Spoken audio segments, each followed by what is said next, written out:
Assalamualaikum warahmatullahi wabarakatuh.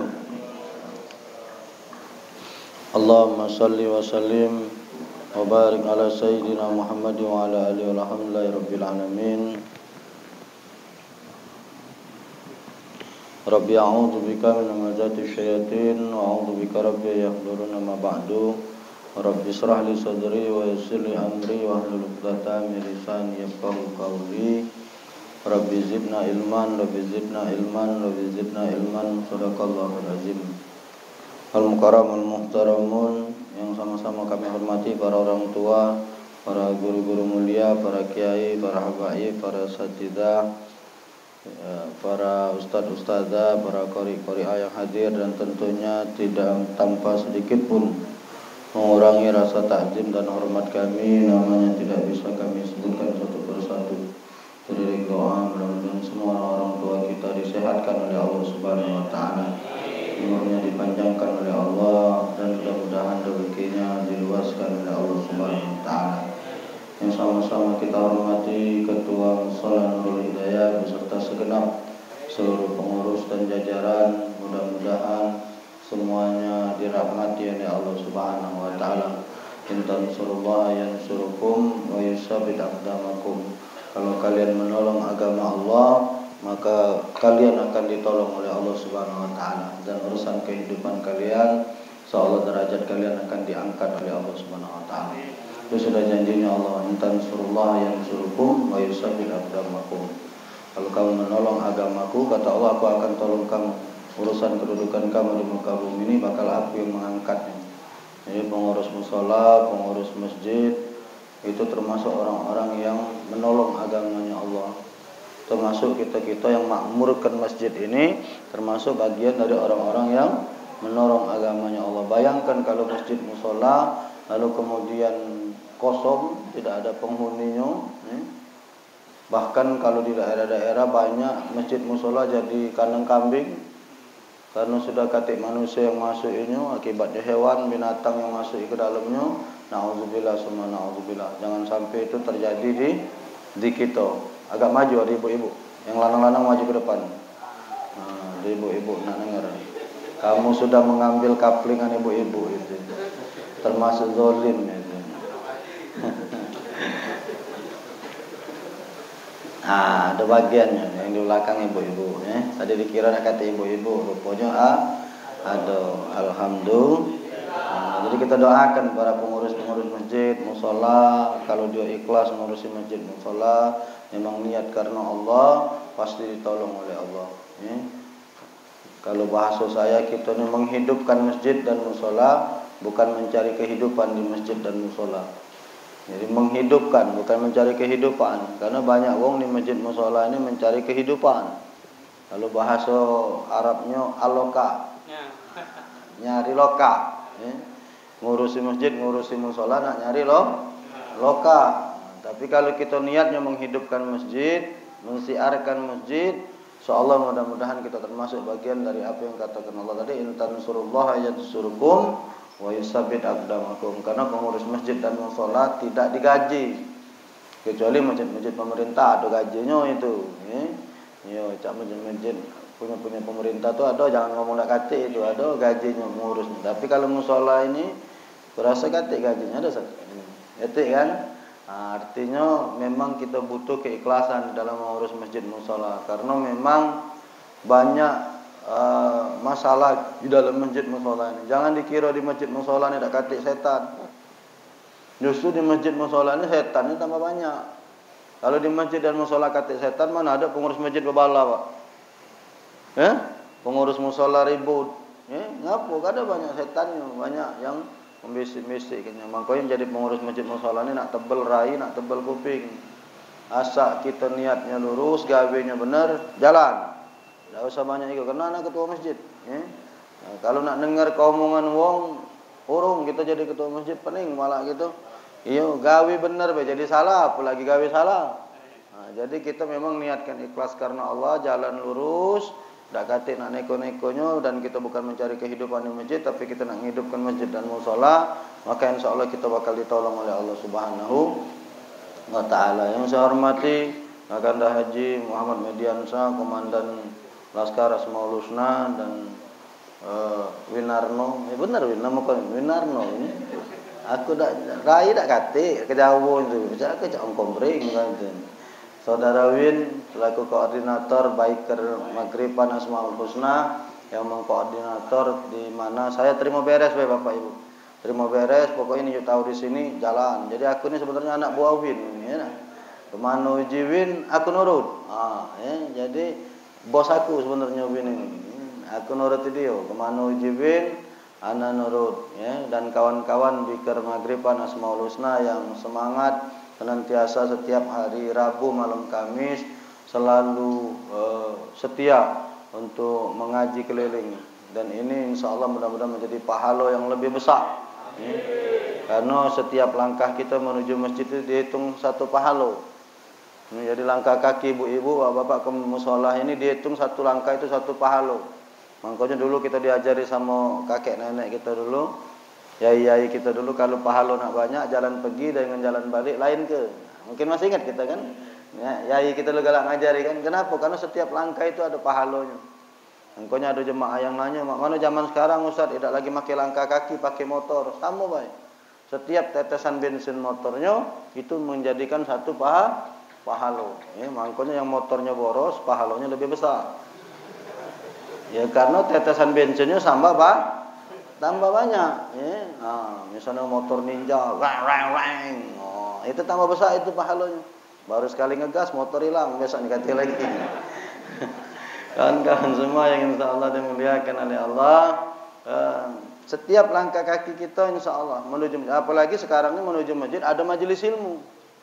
Ya, malam ini kan bukan cuma ke masjid, ada plusnya, ada plus majelis ilmu. Jadi kawan-kawan ini dari rumah ngegas motor dengan modal bensin dewek, ya, ke musola dan masjid yang ada di kota Palembang modal dewek nuntut ilmu pula. Apa janjinya Rasulullah? Man salaka tariqan yaltamisu bihi ilman, sahalallahu lahu tariqan ilal jannah. Barang siapa yang menempuh satu jalan untuk menuntut ilmu, Allah bukakan jalan bagi dia menuju surga. Allah mudahkan jalan baginya menuju surga. Makanya jangan heran orang-orang yang menuntut ilmu hidupnya lemah, gaweannya lancar. Mereka ini ada gawe kalau. Karena mereka rajin melok iyana nuntut majelis ilmu, gawe yang lain dimudahkan oleh Allah. Ngapa? Itu janji Rasul. Man salaka tariqan yaltamisu bihi ilman, sahalallahu lahu tariqan ilal jannah. Jadi kalau kita menempuh jalan menuju majelis ilmu, ya, menuntut ilmu, Allah mudahkan jalan kita menuju surga. Surga ini banyak. Hidup senang ya surga, jalan lemak ya surga, jualanan laris ya surga, ya kan? Kita nuntut ilmu, Cak malam ini Win nih, galak jual durian, cuman dia tahan tinggal ke duriannya nuntut ilmu, dibiarkan sampai durian balik habis, lanjak kok, kati yang nyago soalnya duriannya. Artinya dimudahkan jalan yang lain menuju surga karena kita ngembek majelis ilmu. Makanya orang-orang dulu saya berpikir dulu, saya punya kiai, saya punya ustad, punya guru di pesantren itu tidak kati gawe. Tapi saya jingoi kehidupannya kok lemah nih. Dulu zaman dulu, wong punya mobil Camry itulah hebatnya. Zaman sekarang ini hebat juga, cuman kan tidak pula hebatnya. Ya sama lah, HP itu kan barang gerot. Kalau dulu kan wong-wong tertentu baik punya HP nih. Sekarang ini tidak lagi, dari kalangan bawah sampai kalangan pucuk punya kalau HP-nya. Karena iya bukan lagi barang mewah. Sama cak mobil sekarang segala orang sudah punya mobil. Sopir-sopir taksi-taksi itu punya mobil kalau walaupun dia kredit apa pokoknya punya. Nah guru saya tahun 94 sudah pegang Camry. Bayangkanlah. Mobil mewah itu. Padahal dia tidak kate gawe, cuman ngajar. Kami pun di pesantren dulu bayarannya cuma 50.000 sebulan. Kalau nak dihitung untuk makan kami bayar lagi tidak cukup. Apalagi untuk dia gaji guru-guru di sana. Ternyata itulah keberkahan pesantren, keberkahan ilmu itu. Karena di pesantren itu adalah gudang ilmu, tentunya setiap hari berkutat dengan ilmu, maka kehidupannya dimudahkan oleh Allah. Makanya kiai kami punya rumah mewah, punya mobil mewah. Kalau nak dipikir dari bayaran kami nyantri, tidak cukup. Bukan cara sekarang, sekolah-sekolah sekarang ini bayaran tengah 2 juta. 2 juta, ya dah paling kecil 500.000. Zaman dulu di pesantren itu tidur di situlah. Makan di situlah, nyuci baju di situlah, 50.000 sebulan bayarannya. Budak sekolah mak ini hari bayaran 500.000 cuman sekolah baik. Pandemi Covid ini lah tidak pula sekolah, bayaran masih terus. Ya, pendak bayaran ndak nerima rapot. Kita ni serba salah, sekolah lah tidak. Ya, bayaran lancar deh, macet aja kita cuma ndak dituruti mak mano. Maka Bapak Ibu para jamaah yang dimuliakan oleh Allah, kalau hidup nak dimudahkan Allah, tempuhlah majelis ilmu. Datangi majelis ilmu, datangi majelis zikir, majelis taklim seperti ini, maka insyaallah kehidupan kita akan dimudahkan oleh Allah Subhanahu wa taala. Bapak Ibu para jamaah semua insyaallah dimuliakan oleh Allah, pada malam hari ini saya ingin membagi satu amalan.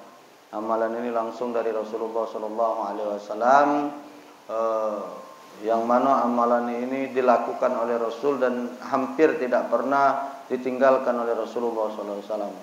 Kalau sekarang ini kan kita lagi masih agak berdebat soal amalan Rajab, Pak. Di HP-HP bertebaran hadis tentang puasa Rajab itu maudhu hadisnya. Ya, ada yang ngomong ke hadis dhaif, macam-macam. Padahal yang jelas dalam hadis riwayat muttafaqun alaihi amalannya sudah jelas. Kata Rasul nanti di surganya Allah itu ada satu telaga namanya telaga Rajab. Airnya lebih putih daripada susu, lebih manis daripada madu. Siapa yang puasa satu hari saja di bulan Rajab, maka dia akan diberikan oleh Allah bisa minum dari air telaga itu. Perhatikan hadisnya, yang yang puasa satu hari saja di bulan Rajab. Jadi puasa itu memang bukan puasa Rajab. Kalau puasa Rajab anak juga sampai sekarang belum menemukan hadisnya. Tapi puasa itu puasa di bulan Rajab. Makanya saya luruskan, Pak. Jadi niatnya puasanya puasa sunat di bulan Rajab, bukan puasa sunat Rajab. Beda. Ini ribut di depan Ustaz, katanya puasa sunat Rajab tak kate, katanya Ustaz. Hadisnya palsu dan lain sebagainya. Akibatnya kita tidak puasa. Sibuk berdebat soal ini, soal itu, soal hadis ngerti juga tidak. Akibatnya kita tidak puasa. Padahal tidak kata yang menyangkal tentang keutamaan puasa di bulan Rajab. Makanya saya ngajari jemaah ini, kalau kamu tidak galak pening, tidak galak berdebat, kata anak, gampang, sederhana. Mana Ustaz? Kamu mbak puasa yang kamu biasa lakukan, mbak. Kamu biasa puasa Senin Kamis, ya sudah, puasalah Senin Kamis. Pak Mano niatnya sengaja aku puasa sunat Senin di bulan Rajab lillahi ta'ala. Atau bahasa Arab nawaitu shaumu yaumul sunat yaumul isnin fi syahri Rajab lillahi ta'ala. Sengaja aku puasa sunat di hari Senin di bulan Rajab, bukan puasa Rajab. Itu yang harus digarisbawahi. Tapi yang akan saya bagi ini insyaallah satu amalan yang tidak ada khilafiahnya, yang tidak ada perselisihannya, karena memang amalan ini langsung dari Rasul dan dilakukan oleh Rasulullah sallallahu alaihi wasallam. Apa amalan itu? Amalannya adalah berupa doa. Satu doa yang selalu dibaca oleh Rasulullah sallallahu alaihi wasallam ketika beliau melaksanakan salat sunat subuh. Kan di dalam hadis disampaikan bacaan doa ini hampir tidak pernah dilupakan oleh Rasulullah SAW setiap beliau salat subuh. Jadi makanya saya kalau salat subuh, baik saya menjadi imam maupun saya menjadi makmum, saya selalu membaca doa ini. Karena doa ini langsung dari Rasulullah. Apa doanya? Allahumma inna nas'aluka ilman nafi'an wa rizqan thayyiban wa amalan maqbula. Saya ulangi, Allahumma inna nas'aluka ilman nafi'an wa rizqan thayyiban wa amalan maqbula. Ini doa yang selalu dipinta oleh Rasul sallallahu alaihi wasallam setiap beliau salat subuh. Artinya ketika Rasul bangun tidur pertama kali salat di pagi hari, yang diminta oleh Rasul apa? Allahumma inna nas'aluka ilman nafi'an. Ya Allah, berikanlah kami ilmu yang bermanfaat. Jadi Rasul tidak ada minta duit. Tidak ada pagi-pagi langsung minta duit, tidak. Tidak ada pagi-pagi Rasul langsung minta dagangannya supaya dilakukan, tidak. Yang dipinta oleh Rasul sallallahu alaihi wasallam adalah ilmu. Makanya wajar kalau Rasul katakan man arada dunya fa alaihi bil ilmi wa man arada al akhirah fa alaihi bil ilmi wa man aradahuma fa alaihi bil ilmi. Siapa yang pengen dunia dengan ilmu, pengen akhirat dengan ilmu, pengen dunia dengan akhirat dengan ilmu. Bukan dengan duit, bukan dengan harta, bukan dengan pangkat, bukan dengan jabatan, tapi dengan Ilmu. Makanya menuntut ilmu ini kewajiban bagi setiap muslim. Kenapa? Saking kepentingnya kedudukan ilmu ini. Kita sholat nak dapat pahala, nak benar tu nak belajar, nak ada ilmunya, ada ilmu tentang sholat. Nak sedekah nak diterima, nak ada ilmu tentang sedekah, ya kan? Setiap apapun yang nak kita lakukan, nak ada ilmunya dulu. Kita nak kahwin, nak ada ilmu pernikahan. Karena banyak orang sekarang masuk ke jenjang pernikahan, tak kata ilmu pernikahan, walhasil roboh.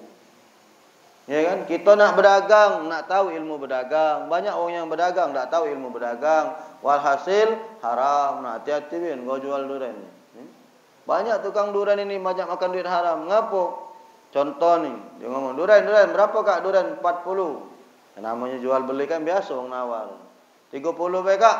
Oh 30, modalnya lagi tak dapat. Padahal modal durian itu selawe. Apa kata mulut tukang durian tadi? Modalnya lagi tak dapat. Padahal wong tadi nawar 30. Padahal dia cukup jawab, belum bisa. Sudah selesai. Cuma kita ni galak kelebihan mulut. Iya kan? Berapa kak duriannya? 30. Belum dapat kak, modal yang lagi tak dapat. Padahal dia belinya selawe. Sikok lagi kalau orang nanya, manis tak kak durian? Manis dari mana barang itu di dalam itu? Ini nyecipnya lagi belum. Ya kira-kira anak nanya, dia tahu manis dari mana durian itu? Kalau orang nanya, manis tak kak durian? Mana tahu yuk, cecip lah dewe, buka lah dewe. Barang di dalam, barang di pohon. Mana baca? Apa ke sepohon manis kalau dah baca, Pak? No. Ngomong ke manis, keluar teh manis. Dikit lagi ngomong ke susu, keluar susu. Lah kita dalam satu keluarga, tidak ke manis kalau buahnya. 5 beradik, ada yang mengkel siko, ada yang busuk siko, ada yang masak 3. Apalagi durian. Buahnya banyak. Kemarin sudah aku posting di IG aku. Kenapa harga durian mahal? Kenapa? Palak tukang durian kena timpo oleh durian, lecet kan? Nah, Haji Mamang itu lah sangkan durian ini mahal di sini. Saro jago kebun durian itu rupanya terlecet-lecet kepala ya. Maka Bapak Ibu yang dimuliakan Allah, hati-hati nak berdagang, kita mesti tahu ilmu berdagang. Kalau tidak selesai. Makanya kata Rasul, siapa nak pengen dunia dengan ilmu, nak pengen akhirat dengan ilmu, pengen dunia dengan akhirat dengan ilmu. Begitu besarnya kedudukan ilmu. Makanya yang pertama kali diminta oleh Rasul, ilman nafi'an. Apa yang diminta oleh Rasul? Ilmu yang banyak orang punya ilmu tapi tidak bermanfaat. Tidak seluruh ilmu ada manfaat. Putih pula, laju sini, jajar keluar. Putih, kuning. Sebelah kanan kuning, sebelah kiri putih. Di depan susu enak. Makanya Rasul sallallahu alaihi wasallam selalu mintakan di pagi hari ilmu yang bermanfaat. Kenapa? Karena ilmu yang bermanfaat ini adalah ilmu yang bisa membawa kita ke surganya Allah Subhanahu wa taala. Banyak orang punya ilmu tak manfaat. Ilmu apa contohnya? Ilmu nyopet. Nyopet tu ada ilmunya, jangan dia ngomong tak kata ilmu. Nyopet tu ada ilmunya. Bukannya kita basing nyentak ke dompet uang, kena. Pak Toto yang pakar soal itu.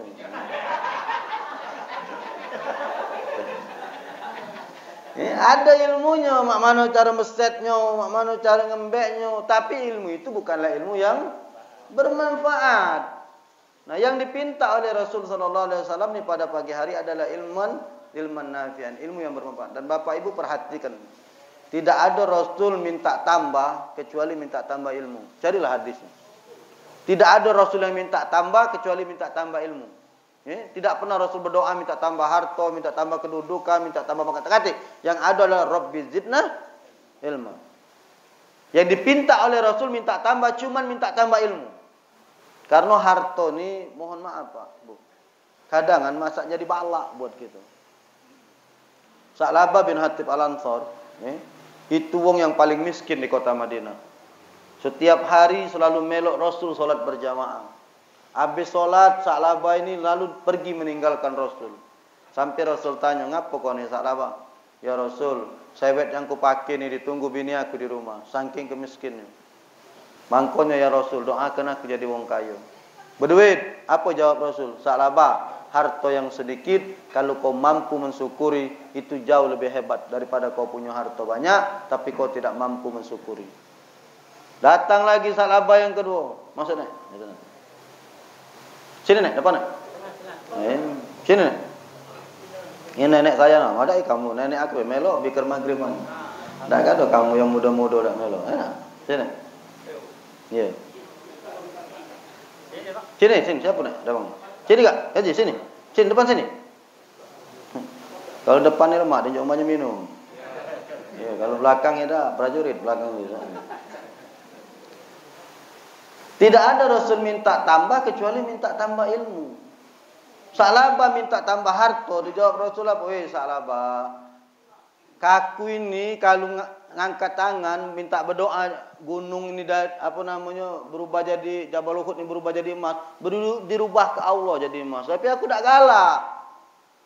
Datang lagi Salaba yang ketiga nyenyel, Pak. Kalau bahasa Palembang ni apa? Nyesek. Akhirnya Rasul angkat tangan, Allahumma rzuq Sa'labatal mala.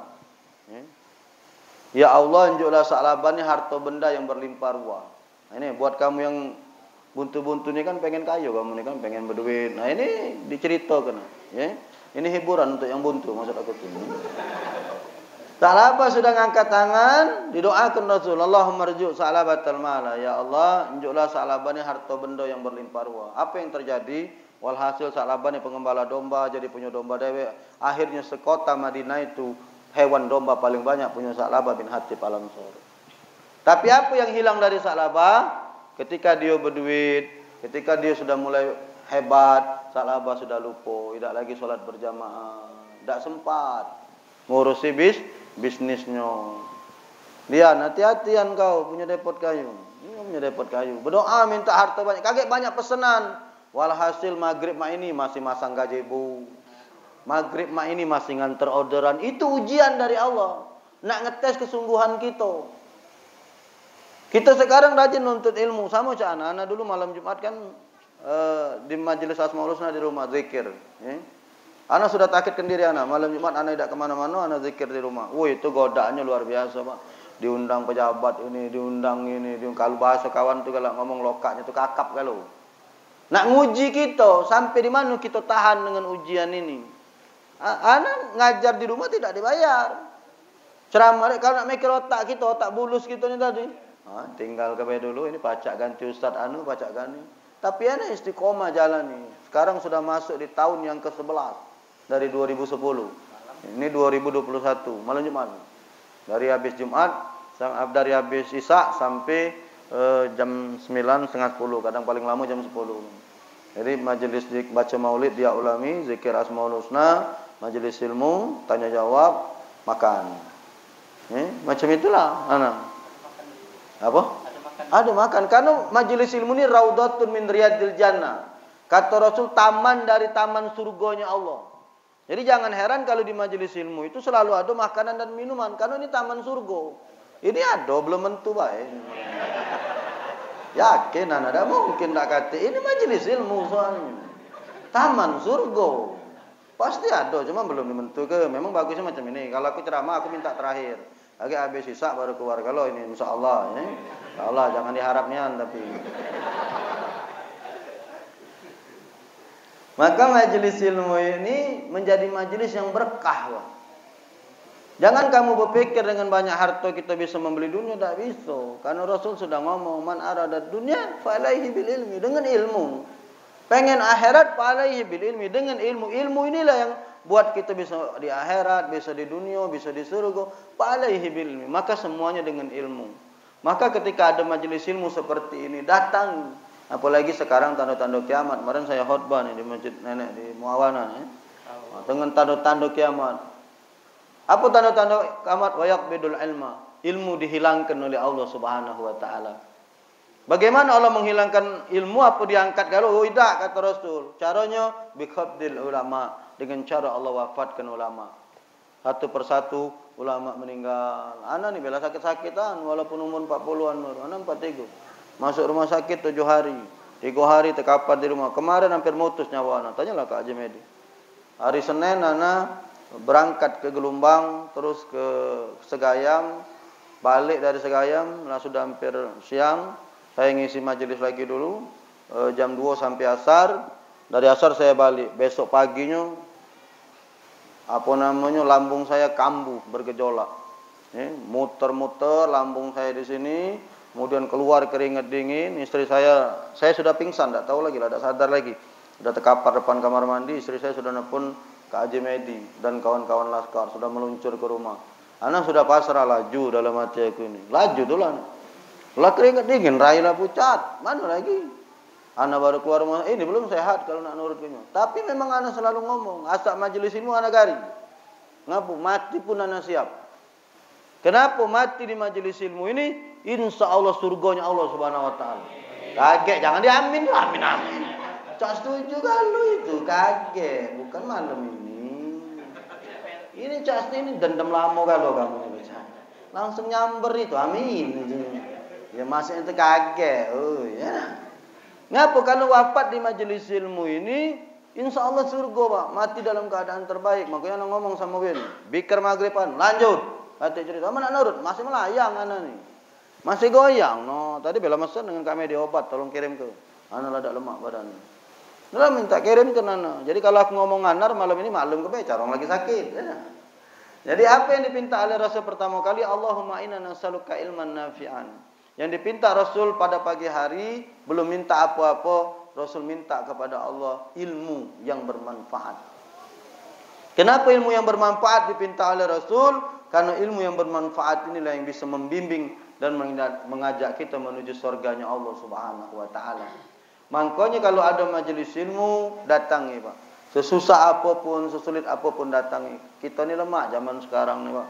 Ustadz banyak, kiai banyak, masjid banyak, musola banyak, majelis taklim banyak, ya kan? Ustadz kiainya yang ngajar banyak. Tinggal jemaahnya ni lah. Beda, mana dulu kalau nak belajar, kamilah duduk, kiai belum datang, setengah jam kadang kiai baru datang. Sekarang ni berbeda, ustadznya lah datang, jemaahnya belum datang. Sering anak di masjid-masjid musola, majelis, kapan kita datang? Belum ada wong. Sudah, tertunggulah ustadz ni tadi main ke HP, ya Allah, dalam hatiku. Siapa yang nak belajar, siapa yang nak ngajar. Tapi itulah, memang zaman sekarang sudah modelnya macam itu. Zaman anak dulu di pesantren bukan main. Kapan kiai lewat diam santri, tak berani ngangkat pala. Kapan kiai sudah lewat baru kami jalan. Zaman sekarang beda, anak pesantren tempat kawan anak berjalan berdua, muridnya dari depan, santrinya. Kami berjalan. Saya Ustaz, sehat Ustaz. Ayo je ku melawan budaknya. Kurang-kurang kalau ustaznya merokok minta api dia dengan ustaznya. Saking keparahannya babul adab sekarang ini, luar biasa. Kalau anak dulu, masya Allah pak. Kalau kiai, ya jatuh ya. Kalau kiai lewat, tak berani kami pak, stop. Terus kami kalau belajar ngawak buku tu macam ini pak, tak berani kami nenteng buku di bawah nenteng, taruh di dado. Saking ihtiram, saking menghormati ilmu. Kenapa? Karena memang ilmu itulah yang menjadikan kita ini terarah hidup kita. Orang-orang yang tidak memberikan sesuatu tentang ilmu, salah kemarin anak ceramah. Kita ni kadang maju ke depan galak, tapi ilmu tak kata. Jadi imam galak, tapi ilmu tentang imam tak kata. Disuruh berdoa galak, tapi ilmu tentang doa dia tak kata.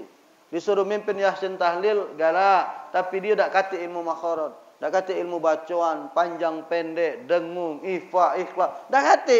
Tapi dia hobi. Itu yang galak merusak. Banyak anak menemukan di masyarakat, orang mimpin yasin itu wakafnya tak pas, berhentinya tidak pas. Ada yang maling napas. Kalau kita nak mimpin yasin itu nak belajar wakaf kaf, wakaf tam, wakaf kobi. Ada wakaf yang sempurna, ada wakaf yang cukup, ada wakaf yang tak boleh berhenti di situ. Seperti itu. Nak mimpin tahlil mak itulah juga. Ya? Banyak anak menemukan orang-orang mimpin tahlil ini pak tidak benar. Kenapa nak benar? Contoh bed. Abdul zikri fa'lam annahu la ilaha illallah, la ilaha illallah, la ilaha illallah, la ilaha. Sering tak kamu nemu cak itu? Sering tak? Cuba kita buka kalimatnya. La ilaha illallah itu lam, alif, alif, ilaha illallah. Jadi bacaan lam itu, kalau dia bacaannya lam, Kan lam alif itu. Kalau dia lam di atas la berarti ada alif, berarti bacaan itu panjangnya mat tabi'i, 2 ketukan.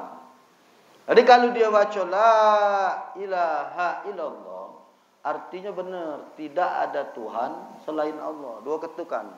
La ilaha illallah. Cepat boleh, tapi 2 ketukannya tetap. La ilaha illallah, la ilaha illallah, la ilaha. Tetap 2, tak boleh. La ilaha illallah, la ilaha illallah. Tambah ke ujung tak jelas lagi. Apa ni? Ya, sering anak temukan Pak di masyarakat seperti itu. Padahal kalau dia lam ini dibaca lam alif, panjangnya 2 ketukan matobi, artinya benar, tidak ada Tuhan selain Allah. Tapi kalau kita baca la ilaha illallah, berarti artinya berubah. Sungguh ada Tuhan selain Allah. Bayangkanlah Pak, perubahan. Karena lam kalau dia pendek, itu artinya sesungguhnya, lakinna. Sesungguhnya. Jadi kalau kita baca la ilaha illallah, sungguh ada Tuhan selain Allah. Jauh artinya berubah Pak. Berbeda dengan tidak ada Tuhan selain Allah. Banyak anak nemukan wong mimpin yasin tahlil seperti itu di kampung-kampung. Dia maju galak, belajar dak galak. Maju dia galak, tapi dia belajar tidak galak. Kalau kita ni tadi sebelum maju, belajar dulu. Minta dulu ilmunya. Jangan sudah terlanjur maju, kita belajar tidak. Nah ini yang jadi bahaya Pak. Doa. Anak pernah hadir di pemakaman anak kawan anak, 5 tahun umurnya, betino, meninggal. Anak hadir telat di pemakaman, begitu anak hadir dong sudah doa. Yang mimpin doa ini bapak ini langsung maju doa. Allahumma firlahu, Allahumma firlaha, warhamha, wa'afiha, wa'fu'anha, wa'akrim nuzullah. Anak dia baik Pak. Anak jingoi rayu yang berdoa ini. Kenapa? Kalau kita ketemu wong yang tak ngerti Pak, aman memang. Iyo, kamu tak ngerti misalnya amin amin be amin amin amin kamu tak ngerti. Sama pecah wong di Mekah tu. Di Mekah itu nawar barang Pak, jadi marah yang jualan ni. Tapi namanya wong Arab yang marahnya pakai bahasa Arab. Lantak wong kita tak ngerti amin amin. Oh, jika amin apa marah Bu dia tu dengan kau. Oh, marah Ustaz sangko kata no aku. Karena kita tidak ngerti tadi dia bahasa Arab, ya kan? Kenapa saya bilang seperti ini? Bayat yang meninggal ni budak kecil, belum akil balik.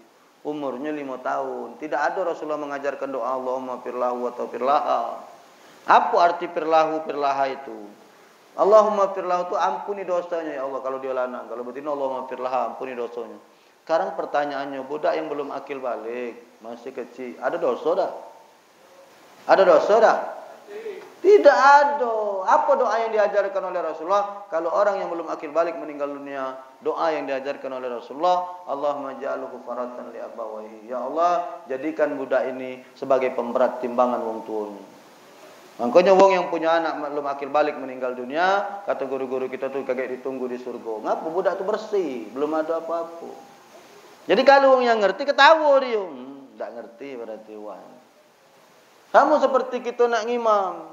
Ya, belajarlah ilmu imam.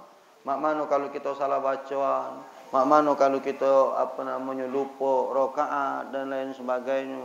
Imam harus ngerti. Makmum juga yang di belakang imam ini ada ilmunya Pak. Jangan basing-basing. Belakang imam, sebelah kanan, sebelah kiri. Ya. Belakang imam, sebelah kanan, sebelah kiri. Kalau tak kata ilmu solat, jangan cak kepakaman di belakang ini. Belarilah agak ke sana, belari agak ke sini. Kenapa? Kalau kamu tak ngerti cara memperingati imam, bahaya. Ada kejadian Pak. Imam salat. Allahu Akbar. Inna anzalnahu fi lailatul qadr. Subhanallah. Jadi makmum itu. Imam salah apa aku? Inna anzalnahu fi lailatul qadr. Subhanallah. Jadi imam ini lah benar bacaan aku ni apa dia? Ulangnya lagi Bismillahirrahmanirrahim. Inna anzalnahu fi lailatul qadr. Subhanallah, marah imam. Oh, ya apa dia? Apa je makmum? Oi, mang, kau tu belum baca Fatihah, langsung rupanya imam ni kesemangatan lupa baca Fatihah.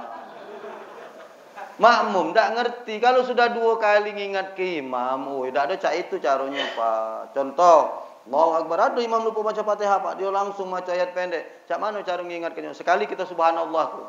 Sekali kita subhanallah dia masih ngulang, itu ciri bahwa dia tidak tahu salahnya apa. Berarti dia tidak tahu salahnya apa. Mak mana tugas seorang makmum dia tahu. Bagaimana ngejok taunya? Mam Al-Fatihah. Bukan. Batal solat kamu. Mana caranya? Alhamdulillahirrahmanirrahim. Oh, imam nalar. Dia belum baca Fatihah. Sama dengan imam sujud misalnya. Ya tak? Baru sekali misalnya saat duduk imam macam ini. Ya tak? Imam sujud lagi langsung bangun misalnya. Padahal imam tadi harusnya tahiyat.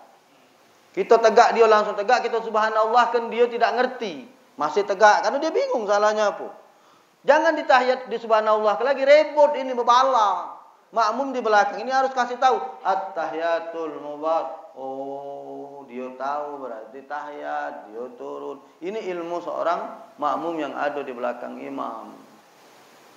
Karena ada kejadian juga Pak. Imam. Dia inilah tua. Ini bukan cerita buat-buat. Kalau salah ceritanya salah wak yang cerita dengan aku tu. Jadi wak inilah tua ni, tapi masih sibuk nak jadi imam. Kita ni kadang-kadang di musola masjid ni payah ni katanya. Ya minta maaf ni, kadang-kadang orang tua-tua juga kadang-kadang tidak tahu diri. Kalau kita sudah sakit-sakitan, sudah ini mundur. Cari budak-budak muda, latih, ya tak didik biar dia jadi. Ini wak ni masih nak jadi imam kata bapak itu. Jadi singkat cerita dia ni solat. Begitu sujud, Allahu Akbar, sujud lagi kan? Allahu Akbar. Begitu Allahu Akbar ni harusnya tegak ke pucuk. Jadi dia ni waktu habis sujud itu Allahu Akbar. Waktu nak tegak asam uratnya kambuh. Jadi dia terduduk macam inilah posisi dia. Makmum sudah tegak. Tengok imam masih duduk ni tadi, makmum berteriak, Subhanallah. Wah ni bukan tak faham, dia faham harus tegak, cuma asam urat ni kambuh. Allah Subhanallah. 3 kali orang berteriak Subhanallah, noleh imam. Oh ya asam urat ni nak kambuh je. Karena imam tak kata ilmunya. Kalau imam ada ilmunya, dia tahu caranya. Sama cak kejadian di Lubuk Linggau. Masuk koran itu tahun 2010 kalau tidak salah. Imam salat Jumat. Wih heboh itu Pak, heboh itu. Anak baca koran. Yang tidak salah sampai sekarang anak nyimpen koran. Anak guntingnya anak simpen. Ngapo? Imam ni salat Jumat. Dia ni gigi palsu. Imam ini pakai gigi palsu. Ini kisah nyata Pak. Waktu dia salat maca Fatihah, giginya ni lepas. Gigi palsunya ni depan pula. Jadi walhasil kan ngapain kau ketahui kalau kau ni bukan waktu itu. Baca ini. Jadi ini tak ada bohong aku, bukan aku cerita ngawak ini. Masuk koran tahun 2012 ni. Lagi solat macam ini baca Fatihah, giginya lepas. Jadi bacuan ni kan kalau gigi depan ni lepas hilang kan, berdepis-depis baik kan. Jadi serius tidak ada ngawak aku. Jadi waktu gigi ni lepas bacuan tu hilang. Nyingok gigi ni tadi lepas, nak diambilnya oleh wak ini tadi, oleh imam ni tadi. Sangko makmum wak ini rokok. Makmum melok rokok, dia sudah ngambil gigi tegak, kacau semayang itu Pak. Astagfirullahaladzim. Padahal kalau imam yang ngerti begitu gigi lepas biar kebaik. Yo, tijak be pakai kaki apa biar tak berlari. Mengkali emas giginya tu ya.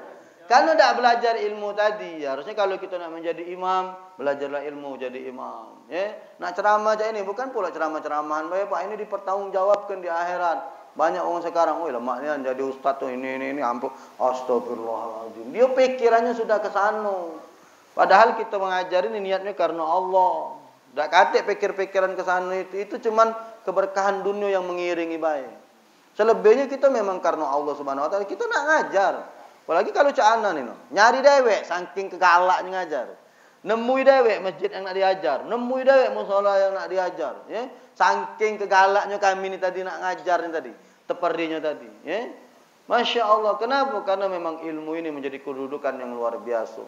Makanya kawan-kawan, para jamaah semua insya Allah dimuliakan oleh Allah, tak usah dulu minta harta, tak usah dulu minta lancar, mintalah dulu ilmu yang bermanfaat. Ketika kita dapat ilmu yang bermanfaat, maka insya Allah seluruh kehidupan kita akan dilancarkan oleh Allah Subhanahu wa taala. Sudah menjelang isya, masih 2 utang saya yang di musola, nanti malam Rabu Kamis buka Instagram saya untuk kelanjutan doa ini tadi, yang kedua dan yang ketiga. Karena ada 3 dipinta Rasulullah tadi. Allahumma inna nas'aluka ilman nafi'an wa rizqan thayyiban wa amalan makbula. Ya, nanti insyaallah doa kedua dan ketiga akan kita lanjut di Zikir Maghriban edisi ke-19.